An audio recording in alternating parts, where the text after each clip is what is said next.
of damage on that building. And Mike, just for clarity, we see you're showing that one building. We heard from Ruben earlier, Ruben Carring to the photojournalist, that there were two. Do you see two buildings on fire or just one?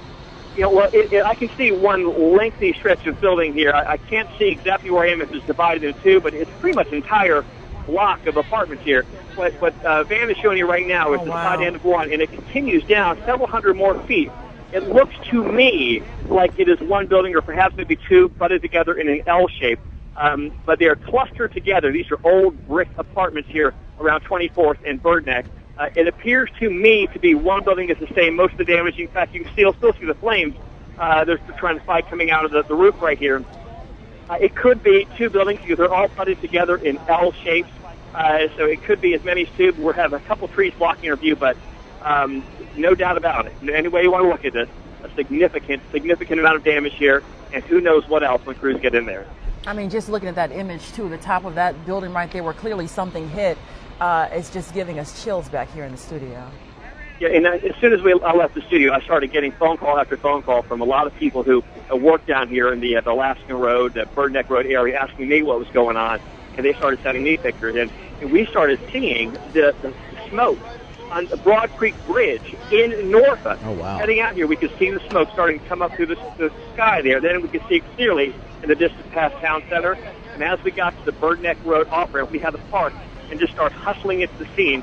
You could nothing but thick, oily smoke, which is like a fog through the entire area. People even a quarter mile away were holding their hands over their mouths and putting their T-shirts over their mouths.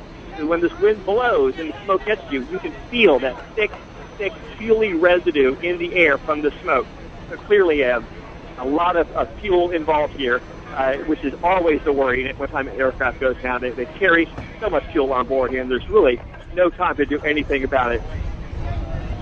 Mike, we've got a little bit of a disturbance over here. Actually, you can see the van can swing around here. What they're doing right now, here's what we can see right here. These are bystanders jumping in to help firefighters reposition this hose. These are people that the firefighters have asked for help to get this hose moved closer to the area. They want to get some more stretch out of that hose. This is something you almost never see. It gives you the magnitude of this disaster here, where the fire department is just asking for bystanders to race in and help them. These are blocks that they use to help support the hose and move it to where they need to do, get the proper pressure in it.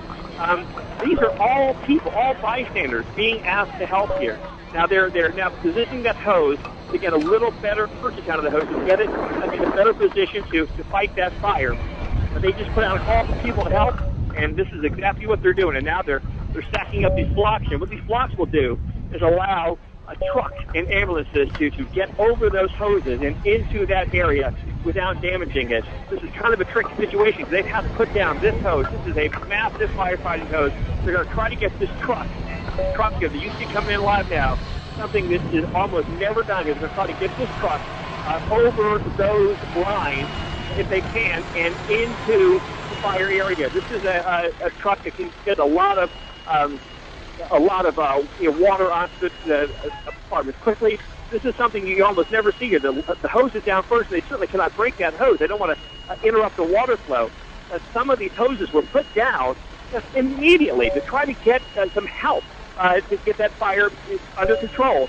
So the hoses went down first before they could get the full assets here. And it wasn't, of course, until several minutes later that they realized the magnitude of this. So now they're scrambling virtually everything they can, every piece of equipment they have to Viraginia-Bich. What you're going to see now is something that they almost never do. This will be a very difficult maneuver to get this massive, several tons of fire truck up and over this 5-inch charge hose. That might even be a 6-inch charge hose here. And here it goes here. This shows you how desperate they are to get help to this building, to get more fire units to this building. You're actually going to drive this truck up and over a charged hose. This is not something they do anytime. My guys, there goes up and over here. They're going to reposition those hoses.